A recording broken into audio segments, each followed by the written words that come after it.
বাংলাদেশের অবস্থা খুবই খারাপ। এমন অবস্থায় হাজার হাজার মানুষ ওপার থেকে এসে পড়েছেন ভারত সীমান্তে। বিএসএফের কাছে হাত জোর করে বলছেন, চাইলে আপনারা গুলি করুন, কিন্তু আমাদের ফিরিয়ে দেবেন না।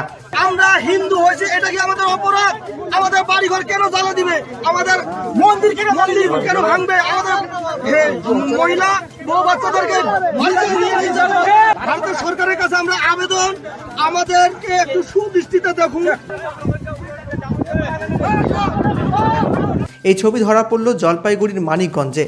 বুধবার দুপুর থেকে ওই এলাকার সীমান্তে দেখা গেল প্রচুর মানুষের ভিড়।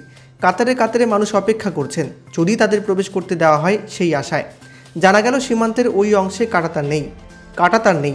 8 থেকে 80 অনেকেই অপেক্ষা করছেন সেখানে। পরে খবর পেয়ে ঘটনাস্থলে পৌঁছায় বিএসএফ। পরিস্থিতি নিয়ন্ত্রণে আনা হলেও আশঙ্কা থেকেই যাচ্ছে অনুপ্রবেশের। যদিও বিএসএফ জানাচ্ছে এখনও কেন্দ্রের পক্ষ থেকে এমন কোনো নির্দেশিকা আসেনি। সীমান্তে অপেক্ষারত সে দেশের সংখ্যালঘুরা বলছেন, অত্যাচারের জন্য পালিয়ে এসেছেন। বিএসএফের গুলি খেয়ে মরলেও ভালো, তবু বাংলাদেশে ফিরে যাবেন না।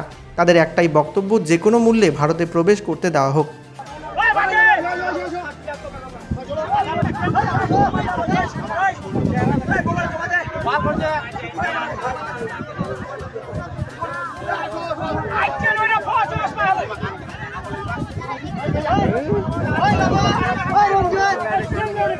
ভিড় করা মানুষের একাংশ কি বলছেন, শুনুন তাদের মুখ থেকেই। আমরা হিন্দু হয়েছে, এটা কি আমাদের অপরাধ? আমাদের বাড়িঘর কেন জ্বালা দিবে? আমাদের মন্দির কেন ভাঙবে? আমাদের মহিলা বউ বাচ্চাদেরকে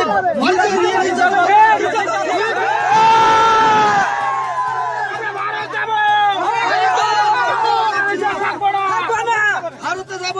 ভারতের সরকারের কাছে আমরা আবেদন, আমাদেরকে একটু সুদৃষ্টিতে দেখুন।